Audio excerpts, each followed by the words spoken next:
everybody, it's USA Dobson here with another YouTube video.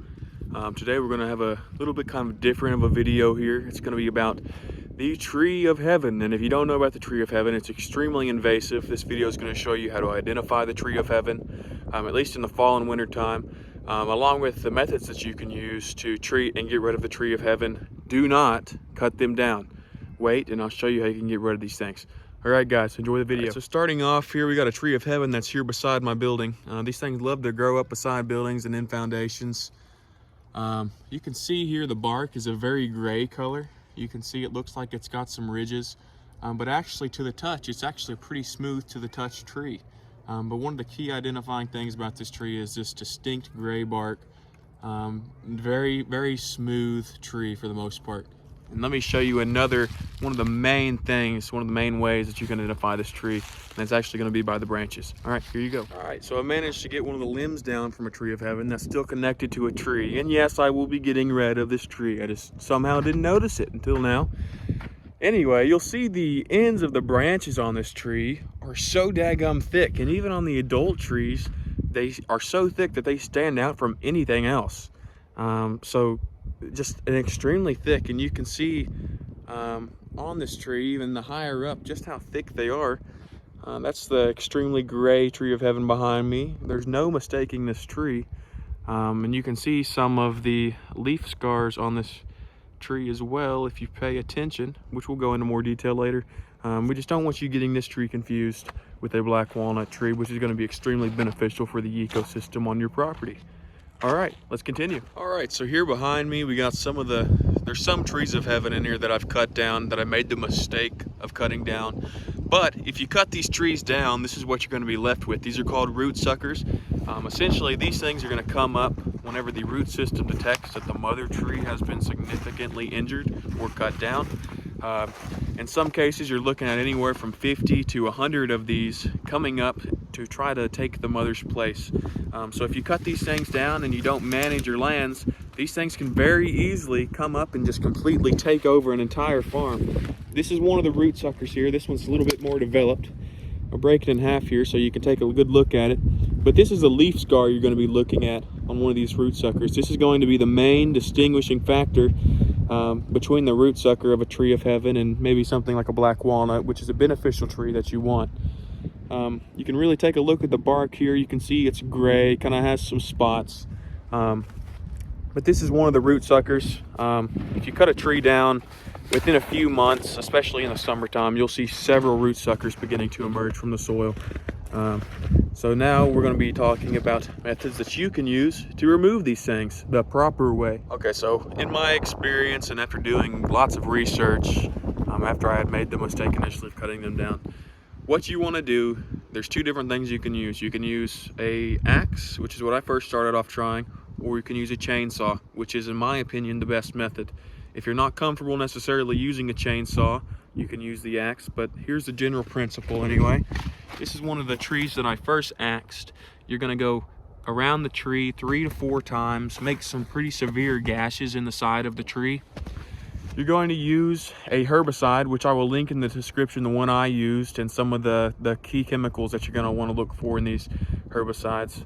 You're going to take a paintbrush, a jar, you're going to paint the wound in the tree with that herbicide. You want it to be as concentrated as possible. You don't want to dilute it. You want this stuff to be strong. Now, the one that I used, it's called RM43, comes in a red container. The chemical itself is also very red, so it makes it very handy whenever you do mark the tree. There's no mistaking that you had marked it. The thing I'm going to show you next, we're going to take a little bit of a walk. I'm going to show you a black walnut, which is a tree that you want to keep on your property, that I don't want you to get confused with the tree of heaven.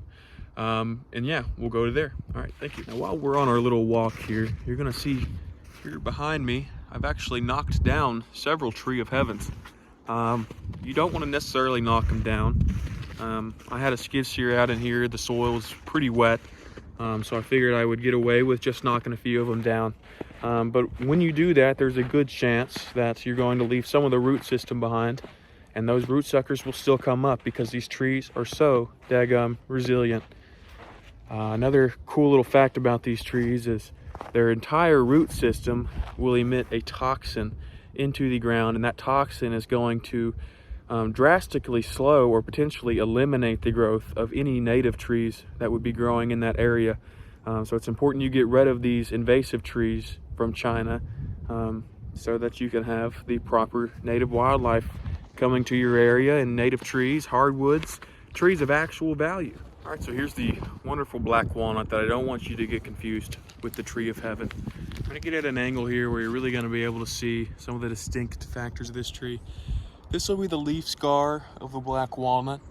The tips will also be thick as a younger sapling, but the main characteristics you're gonna see, this is generally browner, and the leaf scars also have this little like tip, I guess, on the end of them, also with 3 dots, 1, 2, 3. So yeah, pretty easy to identify, and if you get confused, you can always just look up on Google. Pretty good resource to tell the difference there as well. All right, now here you're gonna see one of the larger trees of heaven that I've treated. Essentially with the chainsaw, it's so much easier, especially if you're doing several. You just crank the chainsaw up, do a general cut, about 1.5 to 2 inches deep. Same process as like with the axe. You wanna go, 3 times around the tree or so. Really get that coated in there nice and good, but the chainsaw is probably gonna be the most effective method if you have several trees to do. Yeah, so that's going to be the most ideal method. This ridge up here behind me, you can see all these trees right where my thumb is. Those are some baby trees of heaven that have just sprouted. I have treated those, and hopefully by the summer or fall, I'll get the skid steer in here and knock those down. This entire woodland area here, completely covered with tree of heaven. By this point, I've treated at least, probably I would say 40 to 70 trees on this property. If you don't take care of your property and you don't take care of your woodlands, these trees can very easily completely take over, and that's what has started to happen here. But I'm thinking I might have started treating this at just the right time. Now, undoubtedly, there might be some of you that are completely in love with trees. It doesn't matter what they are, all trees are beautiful trees. But when I say that these trees have no value, I cannot exaggerate that enough. Even for using these trees as firewood, people say that they stink, they burn poorly, they're not at all a hardwood, so they don't release much heat and they burn up quick.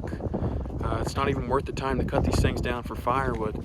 So whenever these things do die and you treat them with that herbicide, which will kill off the entire root system, at that point, it's just you're better off making a pile of them once you can tell the tree is dying, cutting it down then, and just burning all these trees in a burn pile, because they offer no value.